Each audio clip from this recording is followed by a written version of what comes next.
ದೊಡ್ಡ ಪ್ರೋತ್ಸಾಹ ಕೊಡಬೇಕು, ಎಲ್ಲರೂ ಬಂದು ಭಾಗವಹಿಸಬೇಕಾಗಿದೆ. ನಮ್ಮ ಪಕ್ಷದ ಏನು ಸದಸ್ಯರನ್ನು ಹೆಚ್ಚಿಸುವಂಥದ್ದು ಉದ್ದೇಶದಿಂದ ಈ ಒಂದು ಅಭಿಯಾನವನ್ನು ಶುರು ಮಾಡಿದ್ದೀವಿ. ಇದು ನಮಗೆ ಭಾಳ ವಿಶ್ವಾಸ ಇದೆ. ನಮ್ಮ ವಾಜಪೇಯಿನ ಏನು ಸಿದ್ಧಾಂತ ಇದೆ, ತತ್ವಗಳಿದೆ, ಜನರು ಅದಕ್ಕೆ ಸ್ಪಂದಿಸಿ 3 ಬಾರಿ ನಮಗೆ ಅಂದರೆ ಈ ಕೇಂದ್ರದಲ್ಲಿ ಒಂದು ಒಳ್ಳೆ ಸರ್ಕಾರವನ್ನು ನಿರ್ಮಾಣ ಮಾಡೋಕ್ಕೆ ಅವಕಾಶವನ್ನು ಕೊಟ್ಟಿದ್ದಾರೆ. ಅದೇ ರೀತಿ ಮುಂದುವರಿತಾ ನಾವು ಇಡೀ ದೇಶದಲ್ಲಿ ಎಲ್ಲ ರಾಜ್ಯಗಳಲ್ಲೂ ಕೂಡ ನಾವು ಸರ್ಕಾರವನ್ನು ಸೃಷ್ಟಿ ಮಾಡುವಂಥದ್ದು ಪ್ರಯತ್ನವನ್ನು ಮಾಡ್ತೀವಿ. ಈ ನಿಟ್ಟಿನಲ್ಲಿ ಎಲ್ಲರ ಸಹಕಾರ ಬೇಕಾಗಿದೆ.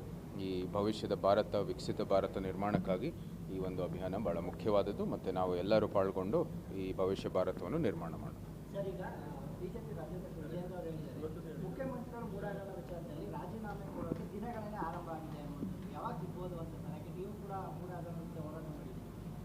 ನಾವು ಇದು ಭಾಳ ಸ್ಪಷ್ಟವಾಗಿ ಹೇಳಿದ್ದೀವಿ. ಈ ತನಿಖೆಯನ್ನು ಅವರು ಮಾಡಿಸ್ಬೇಕಾಗಿದೆ. ಫ್ರೀ ಆಗಿರೋ ಓಪನ್ ಸೋರ್ಸಲ್ಲಿ ನಿಟ್ಟಿನಲ್ಲಿ ಅವರು ರಾಜೀನಾಮೆ ಕೊಟ್ಟು ನಂತರ ತನಿಖೆಯನ್ನು ನಡೆಸಿ. ಮೈಸೂರು ನಗರ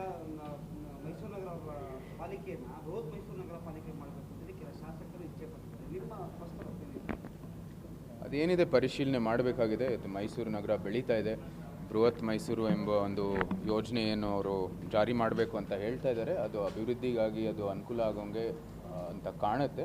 ಆದರೂ ಸಹ ನಾವು ಏನು ನಮ್ಮ ಮೈಸೂರಿನ ಪರಂಪರೆ, ಸುತ್ತಮುತ್ತ ಇರುವ ಪ್ರಕೃತಿ, ಅದರ ಕಾಳಜಿ ಇಟ್ಕೊಂಡು ಈ ಒಂದು ಏನು ಆ್ಯಕ್ಷನ್ ಪ್ಲ್ಯಾನ್ ಇದೆ ಅದನ್ನ ನಾವು ಸೃಷ್ಟಿ ಮಾಡಬೇಕಾಗಿರೋದು ಎಲ್ಲಕ್ಕಿಂತ ಮುಖ್ಯವಾದದ್ದು.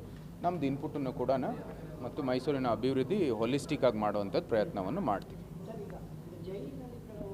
ಆರೋಪಿಗಳಿಗೆ ವಿಶೇಷ ಆತಿಥ್ಯ ಕೊಡ್ತಾ ಇದ್ದಾರೆ. ಯಾರಿಗೆ? ಆರೋಪಿಗಳಿಗೆ. ಅದು ನೀವು ಹೋಮ್ ಮಿನಿಸ್ಟರ್ಗೆ ನೀವು ಪ್ರಶ್ನೆ ಮಾಡಬೇಕಾಗಿದೆ. ಅದು ಯಾವ ರೀತಿ ಅವರು ಏನು ಮಾಡ್ತಾ ಇದ್ದಾರೆ ಒಳಗಡೆ ಅಂತ. ನಮ್ಮ ಅಭಿಪ್ರಾಯ ಇದೆ ಇಷ್ಟೇ, ಜೈಲಲ್ಲಿರುವಾಗ ಅದೇನದು ಡಿಸಿಪ್ಲಿನ್ ಏನಿದೆ, ಶಿಸ್ತು ಏನಿದೆ ಅದನ್ನ ಅನುಸರಿಸಬೇಕಾಗಿದೆ. ಯಾವುದೇ ರೀತಿ ಯಾರೇ ಇರಲಿ ಅದು ಎಲ್ಲನೂ ಏನು ಪ್ರಕ್ರಿಯೆ ಇದೆ ಜೈಲಿನಲ್ಲಿ, ಎಲ್ಲ ಆರೋಪಿಗಳಿರ್ಬೋದು, ಇನ್ಮೇಟ್ಸ್ಗಳಿರ್ಬೋದು, ಎಲ್ಲರಿಗೂ ಒಂದೇ ರೀತಿ ಇರಬೇಕು ಅಷ್ಟೇ. ನ್ಯಾಷನಲ್ ಹೈವೇ ಅಥಾರಿಟಿಯಿಂದ ಮೈಸೂರು ನಗರದ ಕೆಲ ಭಾಗಗಳಲ್ಲಿ ಫ್ಲೈಓವರ್ಗಳನ್ನ ಮಾಡಬೇಕು ವಿಚಾರವಾಗಿ ಸಾಕಷ್ಟು ಚರ್ಚೆ ಆಗಿತ್ತು. ಆದರೆ ಕೆಲವು ತಾಂತ್ರಿಕ ಕಾರಣದಿಂದ ನಿಂತಿದೆ ಅನ್ನೋಂಥ ಫ್ಲೈಓವರ್ಗಳು ಮಾಡಬೇಕು ಅದರಲ್ಲಿ ಗೋಡಿ ರೋಡು ಮತ್ತು ಇಲ್ಲ, ಅದು ತಾಂತ್ರಿಕ ಅದರಲ್ಲಿ 2 ವರ್ಷ ಹಿಂದೆ ಅದು ಬ್ಲ್ಯಾಕ್ ಸ್ಪಾಟ್ ಅಂತ ಗುರುತಿಸಿ ಅದು ಬೇರೆ ಬೇರೆ ಪರಿಹಾರಗಳು ಬಂದು ಬರೀ ಫ್ಲೈಓವರ್ ಅಲ್ಲ, ಕೆಲವು ಕಡೆ ಅಂಡರ್ ಪಾಸ್ನು ಕೂಡ ಇದೆ. ಅದು ನಮ್ಮ ಏನು ಸ್ಟೇಟ್ PWD ಇದೆ ನಮ್ಮ NHAIನಲ್ಲಿ, ಅದರಲ್ಲಿ ಅದು ಆಗ್ತಾ ಇದೆ ಕೆಲಸ.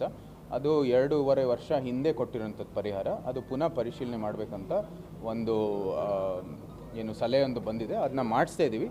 ಅಭಿವೃದ್ಧಿ ಕೊಡುವಾಗ ಸರಿಯಾಗಿ ಕೊಡಬೇಕು. ಅದು 100 ವರ್ಷಕ್ಕೂ ಕೂಡ ಉಪಯೋಗ ಆಗಬೇಕು. ಸುಮ್ಮನೆ ಇದು ಒಂದು ಕೆಲಸ ಆಗಬೇಕು ಅಂತ ಮಾಡುವಂಥದ್ದು ಉದ್ದೇಶ ನಮ್ಮದಲ್ಲ.